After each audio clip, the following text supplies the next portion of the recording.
Assalamualaikum warahmatullahi wabarakatuh. Selamat pagi dan salam sejahtera untuk kita semua.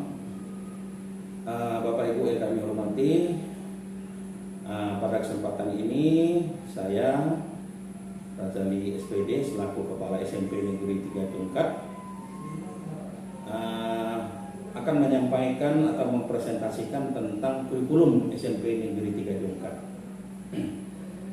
Bapak Ibu, perlu kami sampaikan untuk tahun pelajaran 2023-2024 di SMP Negeri 3 Jongkat ini menggunakan dua kurikulum, yaitu kelas 7 dan kelas 8 sudah menggunakan kurikulum operasional satuan pendidikan, satuan sekolah ya, atau KOSP, dan yang kelas 9 masih menggunakan KTSP 2013. Baik, untuk tahap berikutnya kami akan menyampaikan tentang pengertian dari kurikulum.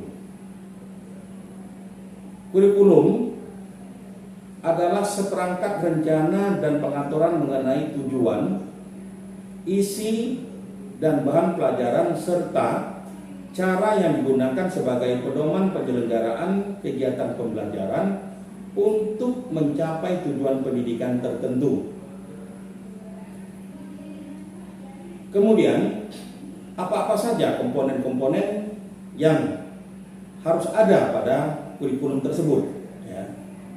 Nah, karena sekarang kita sudah menggunakan kurikulum Merdeka, maka komponen-komponen yang ada pada kurikulum Merdeka yang pertama adalah konstruktivisme. Yang kedua, inquiry. Yang ketiga, bertanya. Yang keempat, pembelajaran komunitas. Yang kelima, modeling. Yang keenam, refleksi. Dan yang ketujuh, authentic assessment. Itulah komponen-komponen yang harus ada pada kurikulum. Kemudian, apa sih itu maksud dengan konstruktivisme itu? Nah, konstruktivisme itu adalah bahwa bagi kurikulum itu dapat membantu peserta didik untuk mengetahui susunan dan alur dalam menggapai pengetahuan. Kemudian yang berikutnya, komponen inquiry atau menemukan.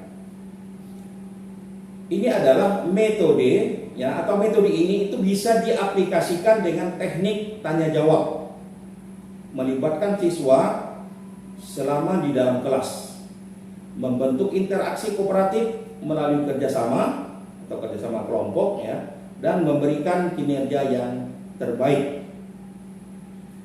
Kemudian komponen yang berikutnya dari kurikulum yaitu bertanya. Mana bertanya ini juga termasuk dalam metode pengajaran dasar untuk membuat siswa berani berbicara dan mengajukan pertanyaan. Kemudian learning community. Learning community ini adalah salah satu metode yang bisa diaplikasikan dalam pembelajaran, di mana metode ini hampir mirip dengan metode belajar secara kelompok. Kemudian komponen berikutnya dari kurikulum itu adalah modeling. Nah, metode belajar yang diaplikasikan dengan memberi contoh terlebih dahulu kepada siswa, kemudian beri mereka ruang untuk coba mempraktikkan. Kemudian berikutnya adalah refleksi. Refleksi ini ya dilakukan apabila proses belajar mengajar telah dilakukan. Nah, kini saatnya ya memberikan penilaian terhadap capaian siswa selama di sekolah, baik itu dari segi kegiatan intrakurikuler maupun kegiatan ekstrakurikuler. Nah, dan kemudian komponen yang terakhir dari kurikulum itu adalah authentic assessment. Apa sih itu authentic assessment? Nah, di mana menurut Permendikbud nomor 66 tahun 2013 tentang standar penilaian, di situ menyebutkan bahwa penilaian autentik adalah penilaian yang dilakukan secara komprehensif untuk menilai mulai dari proses, hingga keluaran atau output pembelajaran.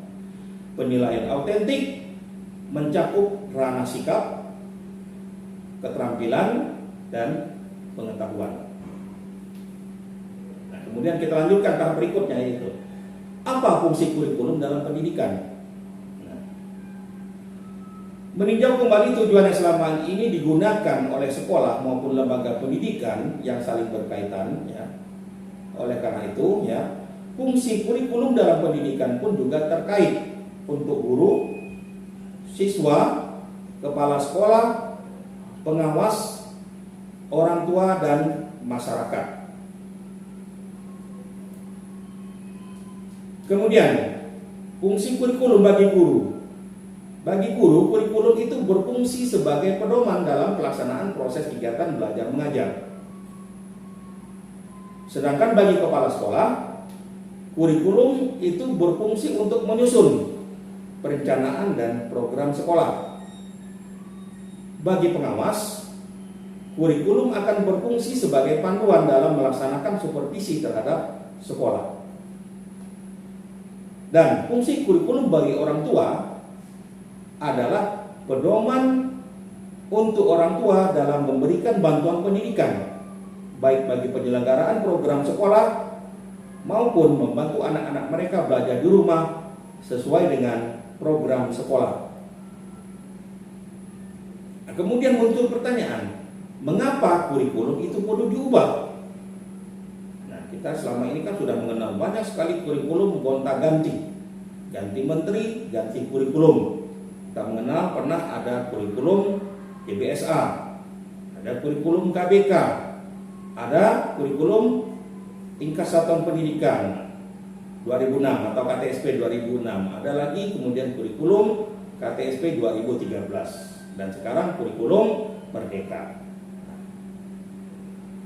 Mengapa kurikulum itu perlu diubah? Alasannya adalah karena dunia yang terus berubah, dunia yang terus berkembang, ya, maka kurikulum juga harus berubah sesuai dengan perkembangan zaman. Nah, kemudian muncul pertanyaan lagi, mengapa kurikulum itu perlu diadaptasi?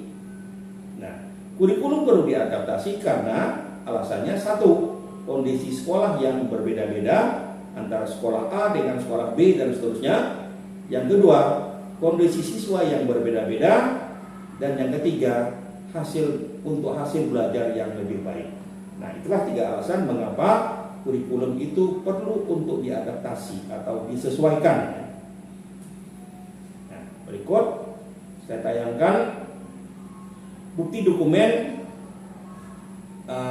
saya telah melaksanakan sosialisasi kepada seluruh dewan guru dan kepada seluruh siswa di SMP Negeri 3 Jungkat.